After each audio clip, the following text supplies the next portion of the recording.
Velocity किसको बोलते हैं? या स्किन पर क्या होता है ना, हार्डनेस हो जाता है। कहाँ पे हार्डनेस हो जाता है? जैसे देखिए ये एपिडर्मिस है। एपिडर्मिस तो आप जानबे करते हैं कि कई तरह के केराटिनोसाइट सेल से बनते हैं। और इसके बाद होते हैं एपिडर्मिस के बाद नीचे में मिलते हैं आपको डर्मिस लेयर मिलते हैं, जिसमें आपको पैपिलरी लेयर मिलते हैं, फिर रेटिकुलम लेयर मिलते हैं।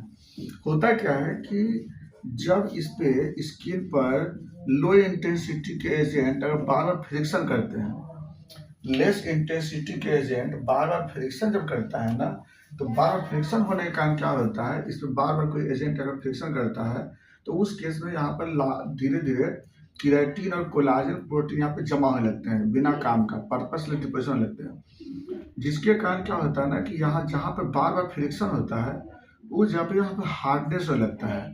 और ये हार्ड जब हो जाता है तो इसको हम लोग क्या बोलते हैं, कैलोसिटी बोलते हैं। कॉर्न में भी होता है, लेकिन कॉर्न में क्या होता है, कोनिकल बनता है और पाम में सॉलिड बनता है, जबकि किसी भी स्किन पे बनता है। ये जनरल स्किन पे बन जाते हैं कैलोसिटी, और ये फ्लैट होते हैं। जब कॉर्न कोनिकल होता है और इसमें फ्लैट होते हैं ये, और इस तरह से क्या होती है, हार्ड हो जाते हैं।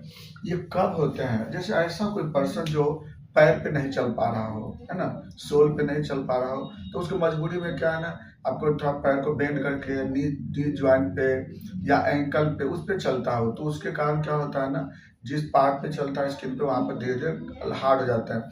या कुछ ऐसे लोग होते हैं बार बार किसी पेड़ पे चढ़ने उतरने वाला जो काम करते हैं, उनके भी जितना जहाँ जहाँ फ्रिक्शन लगता है ना, वो सब पे हार्डनेस हो जाता है। चाहे हैंड पे हो जाते हैं या तो ये चेस्ट एरिया पे हो जाता है, किसी एरिया पे हार्ड हो जाता है। तो बार बार फ्रिक्शन लगने के कारण लो इंटेंसिटी का जब एक्सपोज करते हैं और फ्रिक्शन लगता है, तब उस केस में से हार्ड हो जाता है।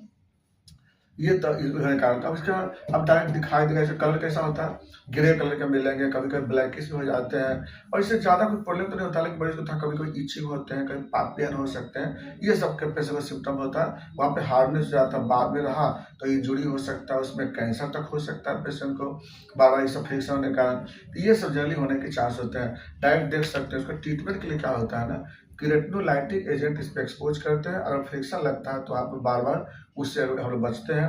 कभी कभी आर्टिफिशियल लिम्ब लगाते हैं तो वहाँ भी कभी कभी ऐसा बन जाता है कैलोसिटी।